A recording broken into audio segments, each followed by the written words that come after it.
Espejo en el espejo, un podcast de Juan Insua y José Ignacio Latorre.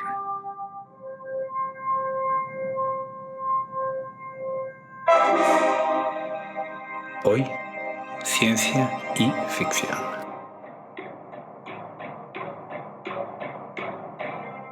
Hola Juan, ¿cómo estás? Hola José Ignacio, escuchando esta música se abren las puertas del cielo. Esta música sí, que todo lo llena. Es un clásico. Sí. Richard Strauss. Sí. Ciencia y ficción. ¿Por qué ciencia y ficción? Bueno, porque sobre todo hablaremos mucho de ciencia ficción, pero yo creo que es importante el análisis de esos dos términos y cómo, pese a todas las reticencias que ha habido sobre el rótulo ciencia ficción y las discusiones que ha habido, son esenciales y sirven para sintetizar una serie de temas y preocupaciones a lo largo de la historia de la humanidad, más de lo que pensamos. Y curiosamente, es un tema bastante inabarcable.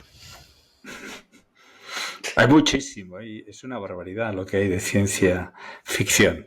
Ya no me meto si y ficción o guión ficción, pero es un tema realmente inabarcable. Sí, se ha convertido en un tema inabarcable. Sí. Bueno, es que en cierta medida domina, ¿no?, la producción audiovisual contemporánea, la hecha para los jóvenes. Puede haber ciencia ficción dura, puede haber ciencia ficción blanda, puede haber super techy, puede ser a veces más emocional, pero realmente la cantidad de películas que hay que podrías etiquetar como ciencia ficción es realmente muchísima cantidad, ¿no? Pero sí. ¿Cuál fue el origen de la...? No sé si se puede descubrir dónde está el origen de la ciencia ficción. Bueno, yo creo que, considerando, digamos, los múltiples estudios que hay, historiadores de la ciencia ficción e incluso los que hablan de la prehistoria de la ciencia ficción, ¿no? Porque utilizamos un término que fundamentalmente se puso de moda y muy controvertido en el siglo XX, pero leyendo un libro de Pollux Hernúñez, que es la prehistoria de la ciencia ficción, muy recomendable, me encuentro con la sorpresa que tú ya habías mencionado, que es que en el Gilgamesh, en el libro de los muertos egipcios, e incluso en la Ilíada, hay elementos que podrían considerarse como, partícipes de una historia de la protociencia ficción. Es decir, lo interesante que creo que podemos ir analizando para darle cierta originalidad a nuestro enfoque es cómo en realidad la ciencia o los avances tecnológicos de una u otra manera de cada época estuvieron vinculados a una ficción que en la antigüedad puede ser de un determinado tipo y que a lo largo del tiempo, de acuerdo a cada una de las revoluciones científicas, se va modificando y se va influenciando, y va influenciando lo que sería, la historia de la ciencia ficción. Pero creo que hay que es legítimo pensar en que hay una protohistoria de la ciencia ficción que tiene ejemplos realmente muy interesantes porque, aparte de los que te he mencionado, Luciano de Samosata, por ejemplo, escribe en forma satírica Un viaje a la luna. Posteriormente, Kepler, que es el astrónomo Johannes Kepler, tiene un libro también que se llama Cosmoteros, donde desarrolla una historia a la luna. Es decir, los viajes a la luna, por ejemplo, son una constante, y lo interesante es ver cómo en cada uno de los periodos el contexto intelectual de la época en relación a la ciencia y todo influye de una u otra manera.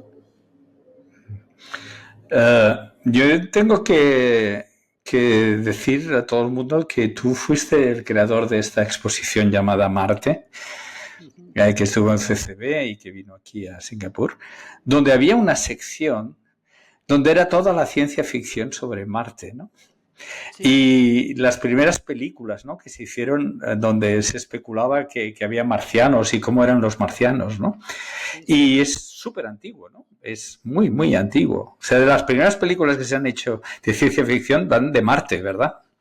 Sí, curiosamente, bueno, una de las primeras películas es de Edison, ¿sí?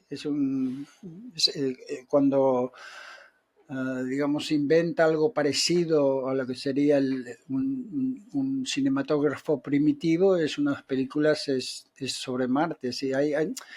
La historia en realidad de la ciencia ficción previamente es muy rica. Sí, hay también dentro de la exposición había un apartado dedicado a la proto-ciencia ficción, claro, porque ahí entramos en cosas que al público en general le pueden parecer muy extrañas, pero los historiadores de la ciencia ficción llegan a considerar que incluso la Divina Comedia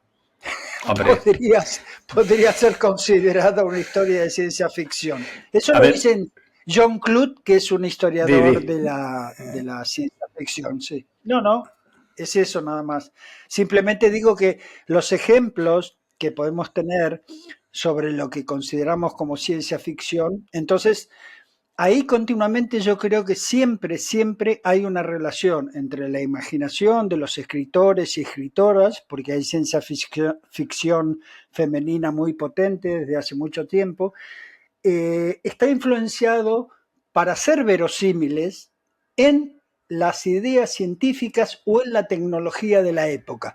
Eso claro. Me parece una constante, porque, claro, evidentemente un viaje a la Luna en la época de Kepler no era lo mismo que en la época de Luciano de Samosata, y tenían que tener determinadas apoyaturas científicas, de tecnología, de conocimiento, incluso de cosmovisiones que se ajustaran a la época. Por lo tanto, extrañamente es un género, si quieres, después podemos entrar dentro de las discusiones del siglo XX, pero bueno, muy antiguo y esencial, porque en última instancia está uniendo nuestros grandes dilemas, ¿no? Que es ciencia y ficción, lo que puede demostrarse, lo que no puede demostrarse, el poder de la imaginación versus la razón. Sí. Mira, cuando lo dijimos el último día, ¿no?, que dijimos, bueno, pudiéramos hablar de ciencia ficción, me llegó a la cabeza, ya sabes, siempre digo lo mismo, tú dices una palabra y de repente, pum, pum, pum, pum, dan vueltas por el coco otras que estaban ahí dormidas, ¿no? Va y me llega a la cabeza una entrevista, no, perdón, un inicio, un prólogo de Umberto Eco, que dice que la investigación académica, la investigación científica, sean ciencias humanas, ciencias matemáticas, físicas, la investigación, el método científico, ¿no?, que te va aportando conocimiento, dice él, Umberto Eco, dice, se hace insuficiente para transmitir el conocimiento que has acumulado.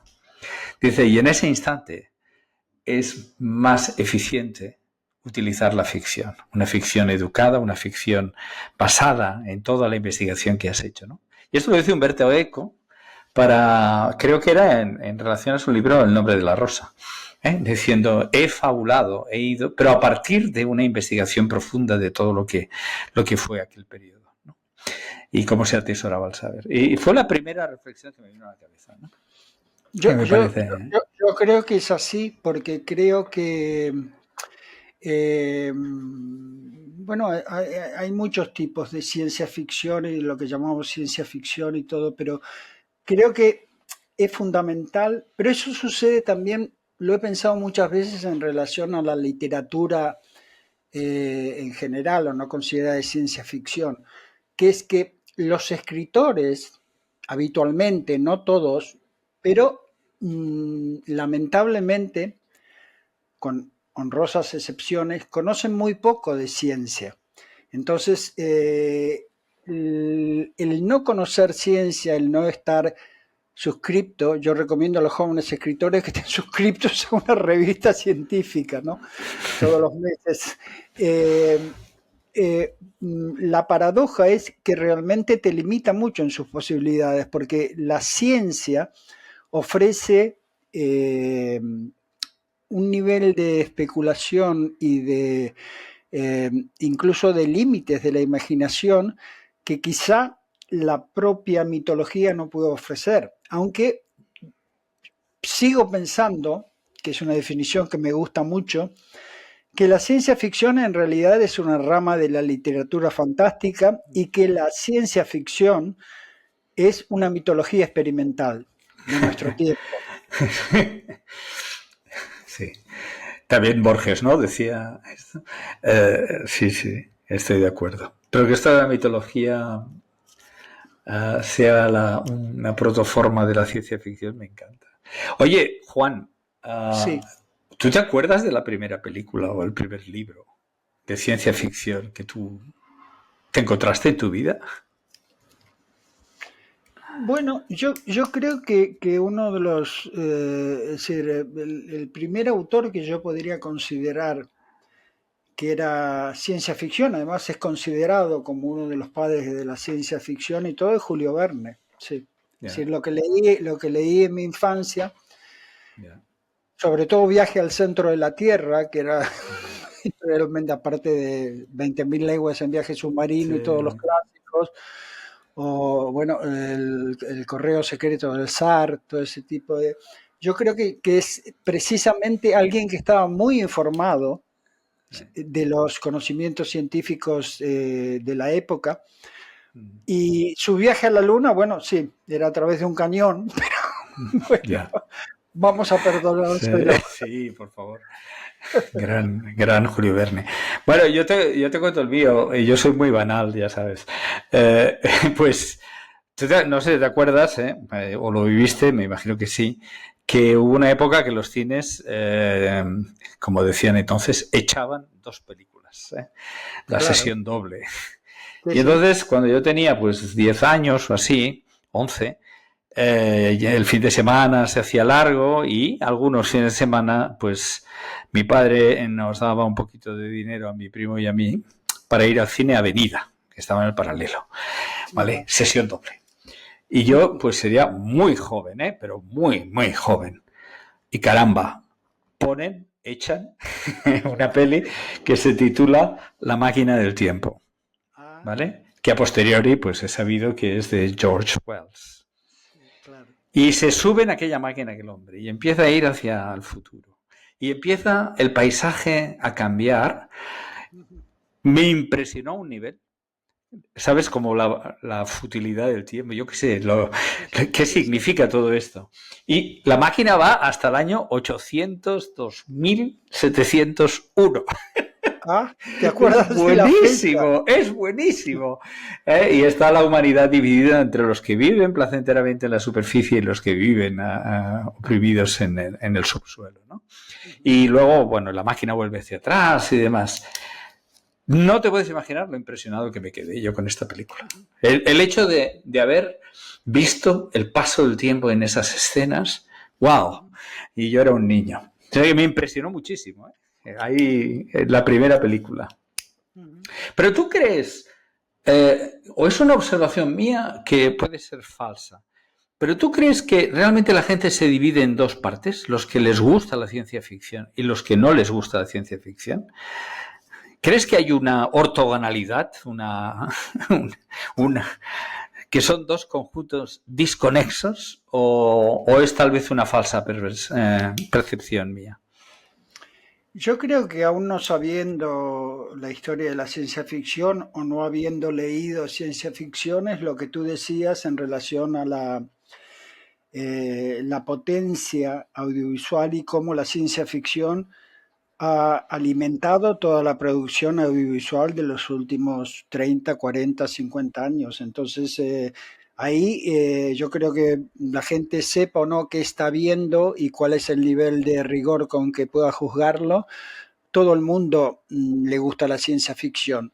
La paradoja es que si analizamos qué pasaba en el siglo XX, la mayoría o buena parte de los escritores que se consideraban de alta cultura, etcétera, tenían muchos rechazos sobre la ciencia ficción. Solo, digamos, ejemplos como los de Umberto Eco, como los de Alain Robbe-Grillet, un francés que Ajá. también se ocupó del Sí, tema, sí. o como los del propio Borges, Sí. que hizo en el 54, creo, el prólogo a Crónicas Marcianas. Es decir, había, digamos, escritores perpicaces y realmente lúcidos que intuían que ahí había algo que pertenecía al futuro. Entonces, y sin embargo, insisto, dentro de lo que serían incluso grandes escritores, la ciencia ficción siempre ha sido vista como algo menor, como literatura menor que está mal escrita, etcétera. A cambiar todo ese panorama han contribuido, no hay que olvidar, digamos, editoriales y colecciones de ciencia ficción que han tratado una ciencia ficción más literaria o más libre o más abierta, como la colección Minotauro, donde digamos, se publican autores como Philip Dick, Olaf Stapledon o Ballard, que también es ciencia ficción, pero ya es una ciencia ficción, porque yo creo que el prejuicio es que en general los autores, entre comillas, serios de literatura, piensan que la ciencia ficción está mal escrita. Y en parte Ah, tienen razón. ya. Claro, en parte tienen razón, es una cuestión estilística, pero en parte tienen razón. Pero la ciencia ficción se ha vuelto muy sofisticada, muy Ya. sofisticada. Sí. Hombre, yo quisiera lanzar, perdón, romper una lanza, lanzar una rota, en favor de ciertos libros que yo creo que han dejado huella, ¿no? Y, hombre, aquí quisiera mencionar dos, ¿no? Quisiera mencionar Un Mundo Feliz de Aldous Huxley, que no difiere Sí. mucho, ¿no?, de la realidad. Y Sin luego, duda, y luego 1984, ¿no?, de claro, George Orwell. claro, Yo creo claro. que son dos libros que han dejado huella en la cultura, ¿no?, de la humanidad. Sí, sí. Tal vez, y esto es una crítica que yo hago a la ciencia ficción, que es que muy a menudo es siempre distópica. Sí. Es muy difícil ver un libro que sea positivo, ¿no? Siempre es terrible. Y estos dos, vamos a decir que son tremendamente duros, ¿no? Tanto El Mundo Feliz. Es interesante eso, sí. Sí. En las películas pasa lo mismo, ¿no? Parece que solo Sí. nos atrae lo malo. No tiene sentido para nadie leerse un libro que todo sea bueno. Tiene que haber un drama, ¿no? Tiene que haber un conflicto, tiene que haber algo que mueva nuestras entrañas, ¿no? Pero 1984 tenía mucha tela, ¿no? Porque fue escrito en 1948, ¿verdad? Y ya predecía como unas cámaras que nos supervisaban constantemente, ¿no? Si levantara la cabeza se llevaría un susto, ¿no? De todos los circuitos cerrados de televisión que hay por la Tierra controlándonos. Es el gran aviso de que seremos controlados por máquinas, pues está enunciado hace muchos años, ¿no? Y para enlazar con la parte positiva, ¿no? ¿No te parece a ti que a día de hoy la ciencia ficción, dijéramos, de calidad, y en particular las películas también, son el lugar de verdad, donde se está haciendo una cierta reflexión hacia el futuro? Sí, yo creo, estoy totalmente de acuerdo con eso y creo que hay en muchos autores, no en todos, pero mencionaré rápidamente algunos, pero tienen obras tan potentes que es difícil. Yo creo que muchas historias de Úrsula K. Le Guin no son distópicas. Creo que Octavia Butler, que es otra gran autora poco conocida de ciencia ficción, no son distópicas. Y sobre todo no es distópico alguien que es para mí una de las referencias actuales. Voy a mencionarlo primero y después hay otro, que es Kim Stanley Robinson. Porque Kim Stanley Robinson, que es el que escribió la trilogía sobre Marte y es realmente un autor de ciencia ficción que podríamos enmarcarlo fácilmente dentro de lo que sería la hard fiction, porque tiene mucho conocimiento científico y todo lo ha hecho en función del conocimiento científico de su época. Es un autor, como su maestro fue Frederick Jameson, que era, digamos, un marxista utopista. Lo que él intenta en la mayoría de sus libros son utopías. Entonces me parece que hay sobre todo uno que es muy, muy recomendable, que es el Ministerio del Futuro, porque es un libro de ciencia ficción donde toca todas las variables, problemas, obstáculos, avances que puede haber en los próximos años en relación a, bueno, uno de los grandes temas, que es cómo enfrentamos el cambio climático y cómo es, cuál es, digamos, la situación. Robinson tiene una frase con la que yo estoy bastante de acuerdo. Él dice, la ciencia ficción es el realismo de nuestro tiempo. Es decir, no es que haya, digamos, es el realismo de nuestro Juan, tiempo. o es la Sí, mitología o es el realismo. sí.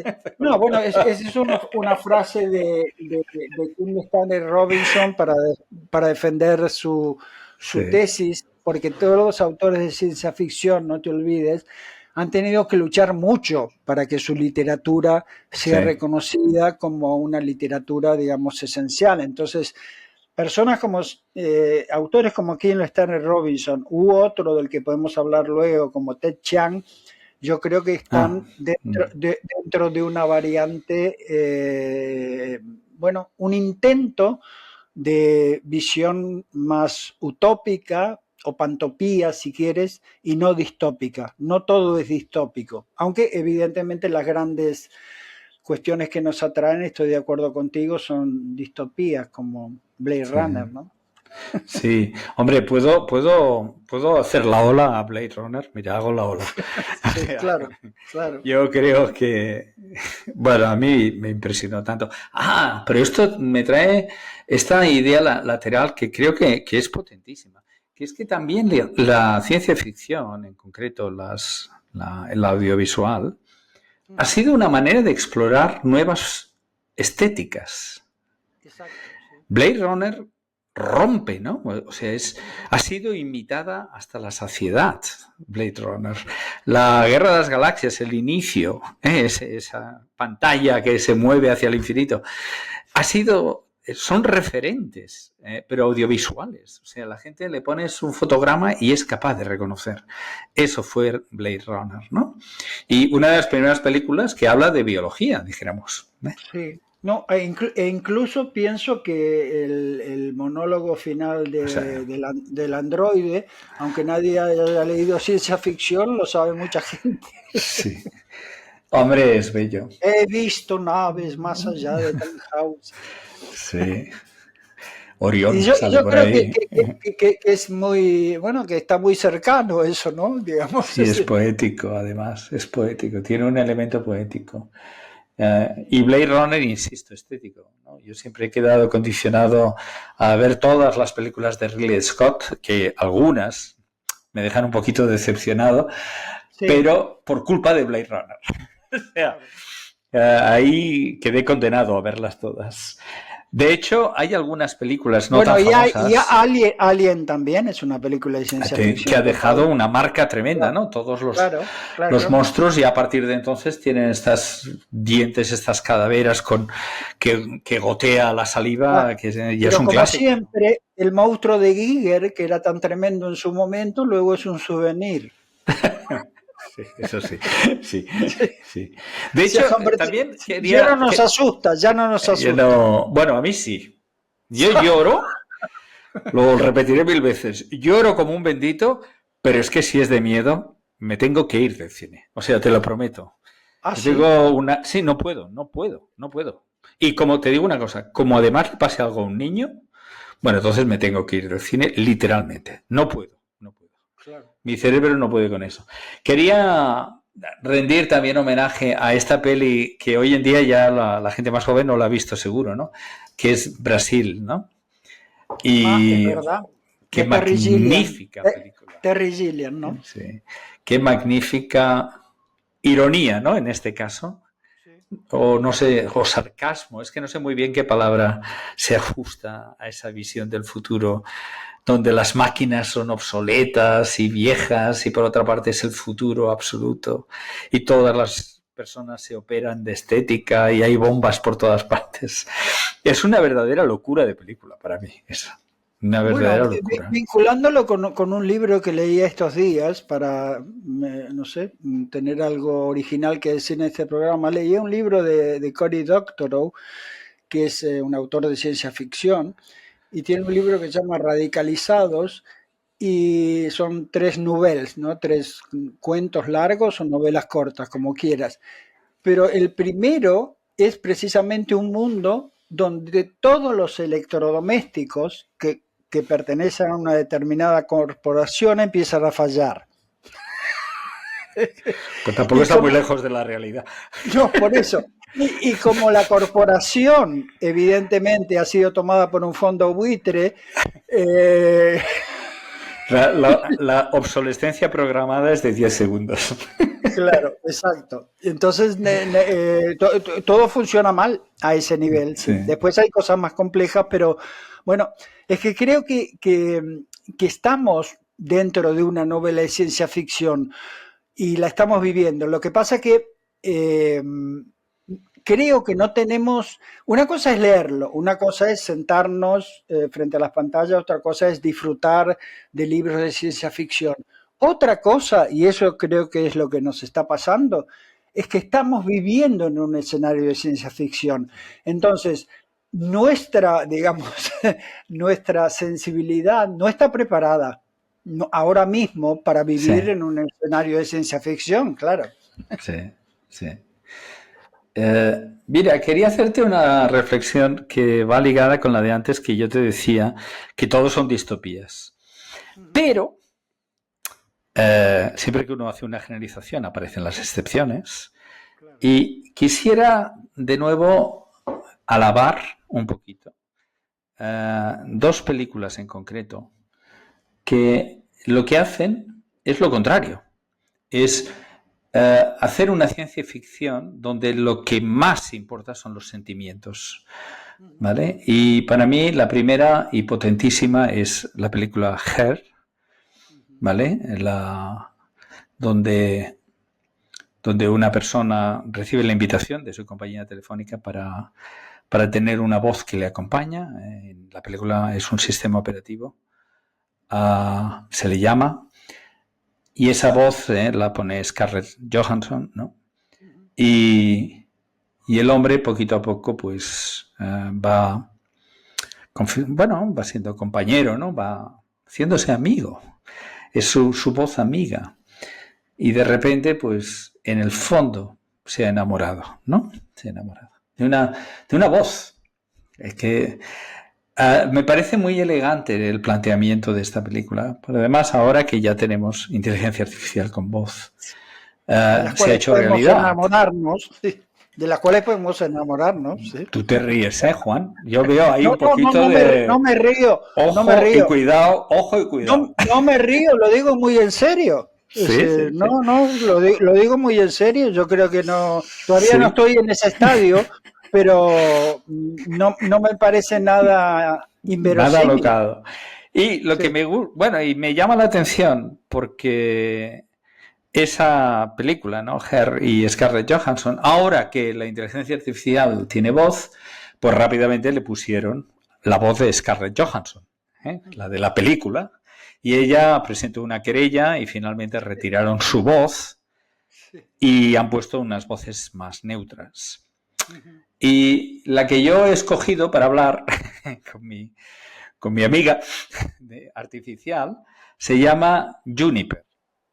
Entonces no sé por qué, pero creo que tiene que ver con que hay un capítulo de la serie Black Mirror que se llama San Junípero. Sí, y es este tan bello episodio donde 2 mujeres mayores se enfrentan a morir y se les da la opción de mapear su cerebro en una inteligencia artificial y seguir siendo amigas amantes como lo fueron durante su vida. Y el episodio se llama San Junípero porque pasa en ese lugar. Y la voz ahora se llama Juniper, lo cual creo que es de nuevo un guiño a la inteligencia artificial audiovisual, ¿no? Aunque en la práctica todo el mundo pues no sabe por qué Siri se llama Siri o por qué Juniper se llama Juniper, ¿no? Pero fíjate que estas dos, de nuevo, son dos creaciones que tienen impacto, han tenido impacto y curiosamente no son negativas. Hay un elemento positivo, ¿no? No, ¿Te sí, parece? sí, a mí me gusta mucho, digamos, por la profundidad y dentro de eso, porque además en realidad no es una distopía tampoco. La película Rival de Villeneuve, que es, bueno, que reciben, digamos, llegan unos extraterrestres que le llaman heptápodos, que viven dentro de, bueno, fundamentalmente de elementos acuáticos. Y está basada en un libro de Ted Chiang que se llama La historia de tu vida. Y es muy interesante porque el montaje que hace del cuento, sobre todo el cuento de Ted Chiang, es que por un lado, una madre, que es una exolingüista, es decir, que estudia los lenguajes extraterrestres, imagina cómo será el futuro de su vida.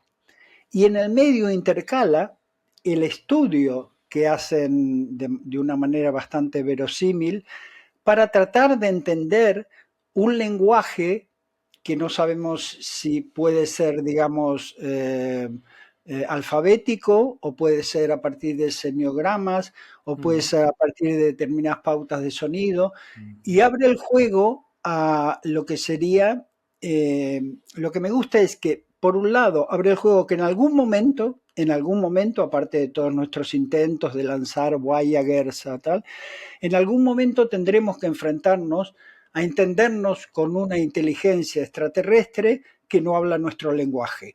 Y por otro lado, si lo pensamos bien, en realidad todos los estudios o las tendencias de los últimos, no sé, 40 o 50 años, también digamos, hay una abundancia de estudios sobre cómo es el lenguaje de los pájaros, cómo es el lenguaje de las ballenas, qué nos están diciendo las plantas, etc. Entonces, esa capacidad de que haya una ciencia ficción que ya, digamos, trasciende los conceptos habituales de ciencia ficción y que introduciendo elementos científicos de verosimilitud muy rigurosa, también apela a los sentimientos y también apela a, digamos, a una investigación profunda sobre nuestra condición en relación a cómo nos entendemos o no con el resto de las especies, esa puerta me parece que es muy fecunda. Sí. Sí. ¿Viste la película Arrival? Sí, me gustó Que también mucho. también Sí, se basa en ese cómo cuento, comunicarse, ¿no? bueno, en el cuento de Ted Chiang se Sí, basa precisamente en la historia de tu vida de Ted Chiang. Es una sí. adaptación de eso, sí. Bueno. Sí, tiene gracia porque aparecen la forma de comunicarse de los extraterrestres es a través de figuras que contienen círculos, ¿no? Sí. Y bueno, matemáticamente es un poquito, habría que explicarlo, pero da una diversidad de signos mucho mayor. Sí. Esto es como los A mí códigos me QR resulta, y con los redondos, que hay muchos más. Es más rico, bueno, y me llamó la atención a mí viéndolo, digo, mira, está bien hecho, ¿vale? yo te confieso que a mí, digamos, la explicación que da de la exolingüística, etcétera, es muy Sí. convincente pero nuevamente, digamos, donde me pierdo, porque claro, él es un científico, en realidad un informático, es en el teorema de Fermat. Ah, Eso te lo dejo a ti. gran teorema. Oye, pero no sé si es el lugar para decirlo, pero es todo es súper romántico. Sí. La historia del teorema de Fermat, empezando por el propio Fermat, que se dedicaba a otras cosas que no era ciencia, que era un Cuenta, hombre cuenta. era un Sí. hombre de paz y bueno, pero el teorema de Fermat que deja escrito esa famosa frase en un margen dice, tiene una demostración muy bella, pero no tengo espacio suficiente para escribirla aquí. Y de repente pasan siglos y nadie ha encontrado ni el papel donde lo tenía escrito, ni cuál era la solución. Con lo cual se ha especulado ad nauseam de que se equivocó y al darse cuenta que se equivocó, pues no lo puso, lo que fuera. Pero bueno, la historia es que un matemático de Princeton, Andrew Wiles, se encerró 7 años sin decirle nada a nadie de que estaba trabajando en el teorema de Fermat hasta que lo logró presentar en sociedad como demostrado. Hubo de nuevo una serie de ataques que fue repasando y finalmente los propios referís del artículo científico se juntaron con él y acabaron de pulir todas las demostraciones y ahí está. Si tuvieras que explicarlo en bueno, que para los números naturales, ¿sí? Si tomas el número a una cierta potencia, 2 al cubo, lo que sea, más 7 al cubo, si puede existir un número que también el al cubo sea eso. Por ejemplo, si es al cuadrado, pues 2 al cuadrado es 4, 3 al cuadrado es 9, 3 al cuadrado es 9, 4 al cuadrado es 16, 9 y 16, 25, que es 5 al cuadrado. Entonces tienes que 3 al cuadrado más 4 al cuadrado es 5 al cuadrado. El teorema de Fermat establece que eso solo pasa para la potencia 2. Si la potencia es 3, 4, 5, 6, eso no pasará nunca. Y eso ha costado siglos demostrarlo. Bueno, y ahí estamos. Mira, hemos hablado ahora de un poquito de esa ciencia verosímil. Tú lo has explicado, ¿no? Y atrae mucho a los científicos, sí, mucho más si la historia o rigurosa o dura, que a veces se le llama, ¿no? Ciencia ficción dura. Y bueno, de nuevo vuelvo a romper una lanza en favor de 2001, ¿no? 2001, una odisea de espacio, excepto ese final que es muy poético. Todos los elementos, Arthur Clarke se peleaba con Kubrick a muerte hasta que cumplía las leyes de la física. E incluso la inteligencia artificial no es más que un ojo, no es un robot que se mueve, no es nada. Y estás hablando del año 70, ¿no? Sí, planteándolo en el año 2000. Y de estas películas que tienen rigor, hay una serie de personas que les encandilan. Una película cuidadísima en el rigor científico es Interstellar. ¿Sabes? Interstellar, aparece un agujero negro. Para hacer la película se hizo la simulación más importante de la historia de un agujero negro. Y los asesores son científicos de primerísima línea. Y bueno, es una simulación tan real que, bueno, se ha utilizado en muchas, yo lo he visto en charlas, porque como es la mejor simulación de un agujero negro con la historia que tiene un momento angular, que tiene un horizonte, que tiene una zona donde se produce la evaporación del agujero negro, en fin, y todo eso está simulado a la perfección. Además hay, ¿sabes? La paradoja de los gemelos, el hecho de que en función del campo gravitatorio el tiempo corre a diferentes velocidades, pues está bien reflejado, está medido el tiempo que están en la superficie del planeta con la gravedad para que envejezcan exactamente lo suficiente. Se lo curraron muchísimo. Entonces, a mucha gente yo entiendo que le rechaza, porque se siente perdido. En cambio, hay otras personas que les encanta. Hubo un par de profesores en la Politécnica que hicieron un libro de todos los errores de las películas científicas. Y a cambio, hay las películas que son correctas. No, yo creo que digamos que lo cortés no quita lo valiente. En todo caso, lo que sí es interesante es, una de las anécdotas que leí sobre cuando se estaba creando 2001 es que había una discusión entre Clarke y Kubrick sobre representar o no a los extraterrestres y cómo representarlos, ¿no? Entonces llamaron a Carl Sagan y Sagan lo que les dijo es que no se podían representar. O sea que era, digamos, es como... Eso está muy vinculado también con una cuestión que yo creo que es muchos de los errores de las películas de ciencia ficción y de terror, es que mientras la criatura, el monstruo, no se formaliza, es mejor. Claro. Es decir, aquellas digamos, cuestiones donde le damos forma a lo que imaginamos que puede ser, por eso, y ahora conectando con alguien que ha influenciado mucho indirectamente la ciencia ficción, con Lovecraft, Lovecraft es inquietante precisamente porque sus criaturas, aunque luego se las ha formalizado también y también, bueno, digamos, pero son, digamos, como decía Borges en un cuento que se llama There Are More Things, que es un homenaje a Lovecraft, el final es tremendo, dice, era lento, plural, pesado.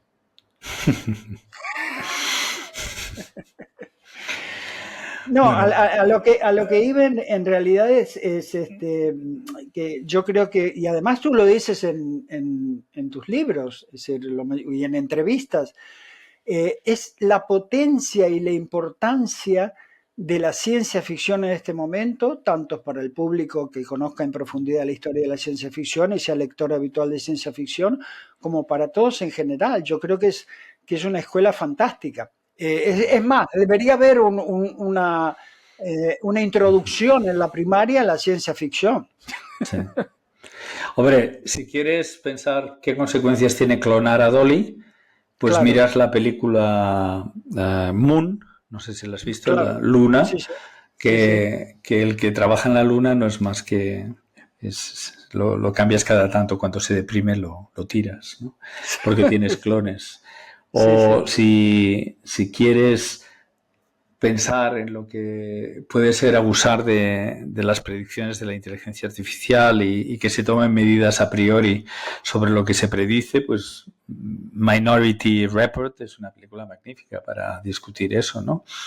O el horror de que al final te enamoras de una máquina y ella no te quiere, ¿no? Pues en Her está, pero en Ex Machina es magnífico. Es magnífico en Ex Machina, ¿no? O sea, yo creo que hay muchos de los peligros asociados a la inteligencia artificial que un humano normal, dijéramos, no tiene la voluntad de penetrar en el problema tanto rato y hablando tanto y le faltan elementos para la discusión. En cambio, a través de una ficción, ese problema queda grabado en su mente y de repente ya cuando vota quiere votar algo que sea ético, porque él en el fondo ya tiene un referente. Entonces yo creo que sí, que tienen una función fundamental estas películas. De verdad que Sí, lo creo, ¿no? Yo y, defiendo la ciencia ficción, aunque yo no y, sea en to- un gran usuario de ella. y en todos los campos, porque ahora estoy pensando en un libro bastante extraño que se llama Sirio, de Olaf Stapledon, que es un perro manipulado genéticamente que tiene una inteligencia superior a la humana. Curiosamente, se llama Sirio porque Sirio, los dogones, que era una tribu, le llamaban la estrella perro también, ¿no? Es muy curioso. Dog God, ¿no? O sea, el Sí, sí. anagrama, Dog God. Yo creo que en todos los campos, es decir, Yeah. en el campo de lo que sería, lo que dices tú, la inteligencia artificial, la ingeniería genética, la geoingeniería, es decir, porque claro, están todos los temas en el en el Ministerio del Futuro de Robinson, están planteados un poco todas las opciones que tenemos en este momento y los grupos y cómo se movilizarían para realmente atenuar y las contradicciones que hay en la atenuación del cambio climático, como por ejemplo, y eso es una cuestión que tiene que ver con la geoingeniería y que ya puede estar planteada ahora mismo, se plantea una hipotética uso, digamos, de India, porque, claro, el calor es abrasador y tienen que eh, buscar algún tipo de solución de ingeniería local, ¿no? Entonces bombardear la atmósfera de determinada manera. Bueno, también está el tema del ecoterrorismo, también está el tema, digamos, de las asambleas de todos los pueblos indígenas de la tierra que se reúnen para reivindicar su sabiduría. Eh, Yo creo que no tiene límites porque No es tiene. realmente, sí, porque bueno, es literatura en el fondo.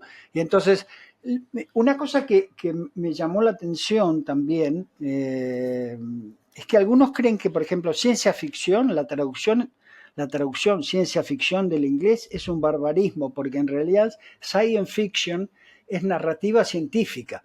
No, Sí, no es ciencia ficción. sí, sí, Entonces, sí. bueno, pero ya lo adoptamos y ahora tampoco vamos a ponernos a No. discutir sobre eso. Pero vaya, no sé, yo creo que es eso y lo que venga a partir de apertura de miras, de mezclas, etcétera, de que se vayan contaminando todos los creadores y artistas, es muy difícil que alguien pueda prescindir del enorme tesoro de la ciencia ficción, que no olvidemos se ha impuesto contra viento y marea porque es una literatura que durante el siglo XX digamos, se popularizó en las revistas populares, ¿no? Como Amazing Stories, Pulp, etcétera, ¿no? Y después recién adquirió carta de ciudadanía a partir del mundo audiovisual, pero el propio Bradbury, Crónicas Marcianas, la escribió en revistas Pulp.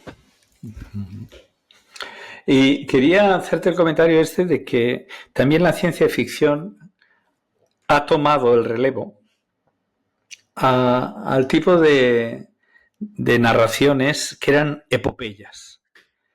Tú tenías la conquista del oeste, Sí, tachán, una epopeya como un piano, ¿no? O uh, las ideas de grandes catástrofes, que también es la epopeya de salvarse, ¿no? Ahí dentro. Y de repente eso empieza a ser tomado por ciencia ficción. Por ejemplo, tienes Star Wars es una epopeya. Es sí, una una epopeya. space opera, ¿no? Se Es llama así. una. Luego Dune, que es, dijéramos, que es contemporánea, ¿no? Que es de ahora, es de nuevo una epopeya. Cuando mira uno dentro lo que está pasando en la película Dune, esa historia ha sido narrada 120.000 veces en la historia de los humanos, ¿no? Es solo la versión moderna de las mismas historias del héroe, el escogido, que él no quiere, pero sí, sí, tú eres, tú eres, tú eres, y el pueblo lo aclama y vence a los malos, que eso ha sido hecho 30.000 veces con Espartaco, con gladiadores, con lo que haga falta, ahora es con ciencia ficción, ¿no? Sí. Con un Dune, con toda una narrativa y sobre todo, yo vuelvo a insistir, una estética. Una estética es más importante hoy en día para una película de ciencia ficción que tenga una estética clara y diferenciada que no que la historia sea muy original. La historia es banal en Dune. Repito que ha sido explicada 1000 veces, pero la Sí. estética sí que es novedosa, ¿no? Y todas las generaciones quieren volver a escuchar las historias, ¿no? Cada generación tiene que repetirse sus propias, los mismos historias narradas con su propio lenguaje, ¿no? Y en el fondo la ciencia ficción es el lenguaje, dijéramos, más contemporáneo. Y de ahí que muchas historias se están repitiendo sencillamente con el lenguaje de la ciencia ficción contemporánea, ¿no? Sobre todo estética, ¿eh? Insisto, estética es brutal. Ahora me haces pensar precisamente en eso que estás diciendo, en un autor que se llama Dan Simmons, que es un profesor, digamos, de literatura y es bueno, un experto en literatura clásica además, que escribió dos libros, uno se llama Elysium, que es Sí, la recreación en ciencia ficción, con, digamos, elementos de física cuántica, etcétera, de la Ilíada. Y el otro, que se llama Hiperión, que está hecho con la estructura de la Divina Comedia. En relación a eso que decías, que en realidad las historias son milenarias, las epopeyas se siguen narrando de distintas maneras, y es tan rico, digamos, el panorama que te puedes encontrar con un autor así. Es decir, que siendo sí, un sí. erudito en literatura clásica, lo que intenta, que es un salto bastante importante, digamos, en el vacío, es narrar la Ilíada, pero desde el punto de vista de los conocimientos tecnológicos actuales. Y narrar o tomar la estructura de la Divina Comedia, Infierno, Purgatorio y Paraíso, y utilizarla en una novela que se llama Hiperión. sí, yo creo que Es sí. exactamente lo que intentaba decir, ¿no? Para que veas que cuando uno piensa una cosa ya está pensado, o sea, no hace falta pensar que es original. Quería decir una cosita con respecto al libro que da origen a 2001, ¿no? Al Centinela, que un libro breve, ¿no? Muy cortito. Y quería decir que cuando lo leí me impresionó qué brillante era la idea, ¿no? Esa idea de que una civilización avanzada deja un centinela, ¿no? Deja un monolito ahí guardado, escondido, y dicen, bueno, cuando ellos ya sepan ir a la Luna, ya tendrán suficiente tecnología, habrán hecho, ya no serán monos puros, ya habrán elaborado un poquito más su inteligencia. Y ya que casi que es el momento de volverlos a visitar, ¿no? Y esa idea de que los humanos hacen minería en la Luna y empiezan a hacer un agujero y desentierran al centinela. Qué brillante, ¿no? O sea, es como muy listo. ¿Eh? Y ese tipo de sorpresas intelectuales, claro, solo las puedes tener. Hay todo un mundo en el mundo de la ciencia ficción, ¿no? Pues, porque como es mucho más amplio, es imaginación pura, se dan muchas ideas no triviales ahí, ¿no? Que te sorprenden. Es más libre. Por ejemplo, un autor como Philip Dick, que, bueno, digamos, sobrevivió en su vida, fue admirado y todo, pero luego, claro, es una fuente inagotable para los creadores audiovisuales también, ¿no? Philip Dick, que pasó por toda otra gama de la ciencia ficción, que es la cuestión, digamos, metafísica, mística, o aplicar la ciencia ficción en la existencia o no de Dios, ¿no? Oye, eso es fuerte, ¿eh? Valis, además, sobre todo un libro de Philip Dick que se llama Valis, trata ese tema. ¿Sí? Bueno, y además como Dios ha muerto lo puedes reinventar. Oye, claro. Aquí no era un chiste, era Nietzsche, ¿eh? No me meto yo con nadie, era Nietzsche. Que en el fondo Nietzsche es ciencia ficción todo. Sí, también, así hablaba Zaratustra. Eso es pura ciencia ficción. Oye, ¿tú crees que es diferente la ciencia ficción escrita por mujeres que la escrita por hombres? Yo creo que la ciencia ficción escrita por mujeres es extraordinaria y tiene elementos que la ciencia ficción escrita por hombres no tienen. Y pienso sobre todo, hay muchos, pero dos ejemplos paradigmáticos, uno es Octavia Butler y otra Ursula K. Le Guin. Yo creo que los mundos que crean y la sensibilidad que tienen y la profundidad que tienen para tratar determinados temas, además son, digamos, mujeres con una obra portentosa y muy, digamos, valientes y a contracorrientes de su época. En realidad se las está reivindicando últimamente, porque tanto Octavia Butler como Ursula K. Le Guin han sido inspiradoras de teóricas muy influyentes dentro del feminismo de vanguardia como Donna Haraway, etc. Pero a mí las obras de Ursula K. Le Guin, La mano izquierda de la oscuridad, y una que estoy leyendo ahora que se llama La rueda celeste, o la parábola del sembrador de Octavia Butler, me parecen extraordinarias. Sí, me parecen extraordinarias porque tienen una sensibilidad desde el punto de vista de, digamos, precisamente de lo no distópico, de estar analizando prácticamente, digamos, Ballard tenía una definición de ciencia ficción que es bastante interesante, es decir, es lo que va a pasar dentro de 5 minutos. Entonces, entonces yo creo que estas autoras lo que realmente reflejan es en parte lo que estamos viviendo y por la época en que lo escribieron, también en parte, bueno, lo que podría suceder, ¿no? Lo que podría suceder y cuáles son las distintas salidas, pero incorporan elementos de género, elementos de raza, elementos de clases sociales, luchas de clases sociales, es decir, complejizan el tema, ¿no? Eso es. Lo complejizan y lo enriquecen.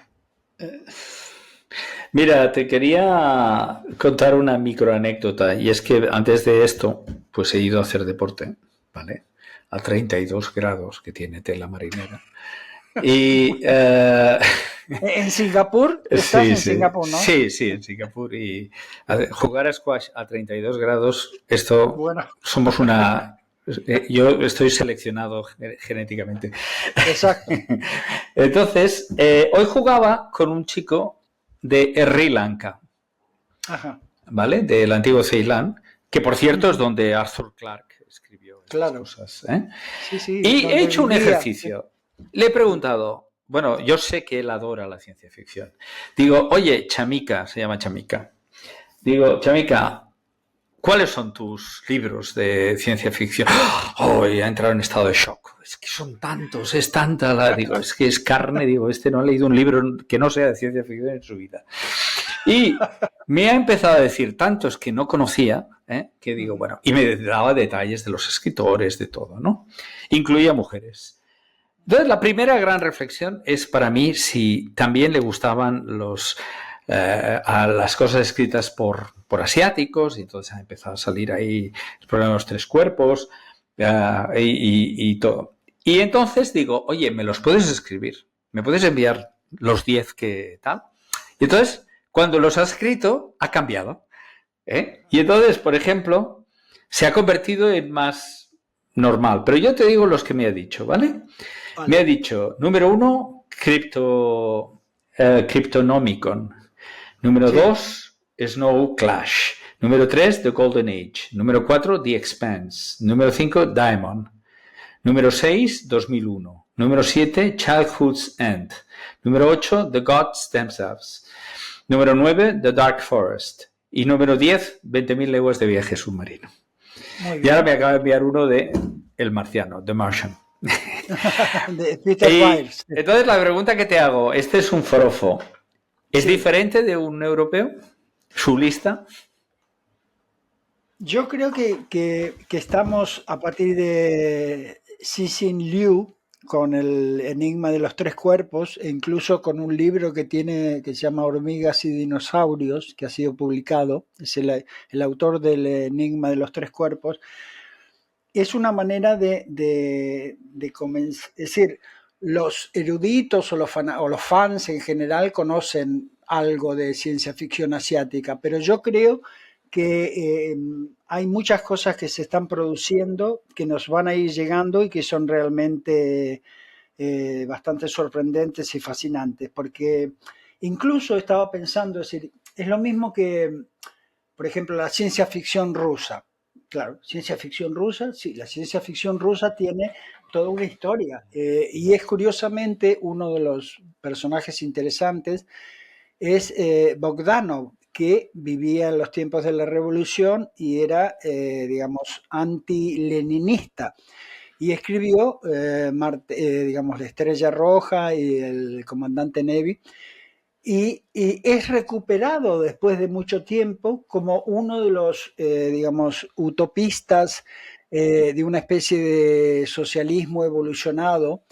Entonces, claro, las ramificaciones y lo que se está tejiendo cuando incorporemos todo el conocimiento de la ciencia ficción que se está haciendo en Oriente y en Asia, realmente va a ser muy, muy interesante. Lo que pasa es que, por ejemplo, no sé, yo a veces miro con mi hija Doraemon. Bueno, Doraemon, que es una serie japonesa para niños, es ciencia ficción también, digamos, una ciencia ficción convertida, pero la mayoría de los problemas, a mí lo que me gusta, sí, porque eso va a ir entrando, es que universos paralelos,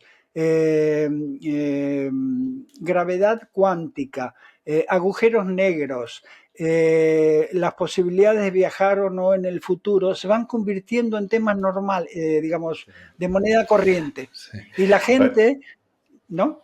Sí. ¿Y la gente? No. Y digo, y que eso me parece que ha permeado. Entonces, bueno, no sé, produce, digamos, más allá Juan, de las vidas de cada uno ritualistas, o sea, mira, abre, o sea... Juan, tengo que explicarte una anécdota que es terrible. En el centro que dirijo, en Singapur, tenemos desde hace muchos años, 10 años, un concurso literario de historias que tienen que tener 5 páginas y que tienen que tener un tema cuántico en el trasfondo. Muy bien. Entonces ya te puedes imaginar, siempre son siempre son los universos paralelos, siempre es, bueno, siempre el gato de Rodinger, o sea, siempre nos tocan las mismas. Y y durante cada año hemos recibido unos 200 textos, cada año, ¿vale? Seleccionamos 10 y damos 3 menciones. Y realmente el que hemos dado este año me encanta el cuento. Bueno, ¿sabes cuántas hemos recibido este año? ¿Cuántas? 700. Maravilla, qué bien. No, son todas artificiales. ¿Ah, sí? ¡Ah! Por Dios. Bueno. Y eran todas idénticas. Es parte del juego. Eran idénticas. Habían historias que eran idénticas. Nos ha producido una tristeza tremenda porque en el fondo, ¿qué sentido tiene seguir haciendo esto, no? Si por cada uno que es genuino tienes 4 que son falsos en el primer año, sencillamente no tenemos capacidad de leer. Ya, o sea, si volvemos, no sabemos cómo continuar. No sabemos si hacerlo en persona, no sé, es que no sé qué hacer, pero lo que no podemos hacer ya es dejar que la gente envíe algo porque es mentira. Oye, llevamos un montonazo de rato. Sí. ¿Qué te parece? Una reflexión final por tu parte, va. No, es algo muy sencillo, que todo el mundo lea ciencia ficción, vea películas de ciencia ficción, admita la ciencia ficción, discuta la ciencia ficción, critique la ciencia ficción y es una de las tantas vías para una transformación radical de la conciencia. Muy bien. Bueno, la mía es otra. Yo siempre me río de mí mismo. Está bien reírse de uno mismo. Bueno, la mía es que a mi edad, fundamental. Sí, a mi edad y con estos pelos, me lié la manta a la cabeza y he empezado a escribir un libro de ciencia ficción, aunque, para ser justos y honestos, es mucha ciencia y solo un poquito de imaginación para que sea una parábola más que un libro, ¿no? Pero a ver si dentro de un año, Juan, me criticas a muerte por mi primer libro de ciencia ficción. Los que te admiramos lo esperamos con fervor. Se titula El reloj absoluto, que me encanta esa palabra. Y el subtítulo le había puesto Ada y Alan detentan el tiempo. De nuevo la he puesto porque me encanta la palabra detentar. No puedo ser jamás buen escritor porque me pierde la belleza de las palabras individuales. No. Sí, ya sabes que se publica para dejar de corregir. ¿Quién dijo esto? Borges. No podía, es que no lo habíamos nombrado. Es que es buenísimo. Es una verdad como un piano. Sí. Bueno, ¿qué título le ponemos a esto? La que tú quieras, ¿ciencia y ficción o ciencia ficción? Ciencia y ficción me gusta más, es más chulo. Genial. ¿Alguna idea para el futuro? Bueno, hay tantas que intercambiamos. Podríamos hacer un ciencia ficción 2, pero ya sería demasiado. No. Sí. Será una sorpresa. Vale, será una sorpresa. Dejémoslo ser una sorpresa para no comprometernos en exceso e intentemos tener una continuidad semanal. Ya veremos. Vale. Lo intentamos. Muy bien, pues muchas gracias, Juan. Nos vemos. Vale. Chao. Un abrazo, un placer. Espejo en el espejo. Un podcast de Juan Insua y José Ignacio Latorre.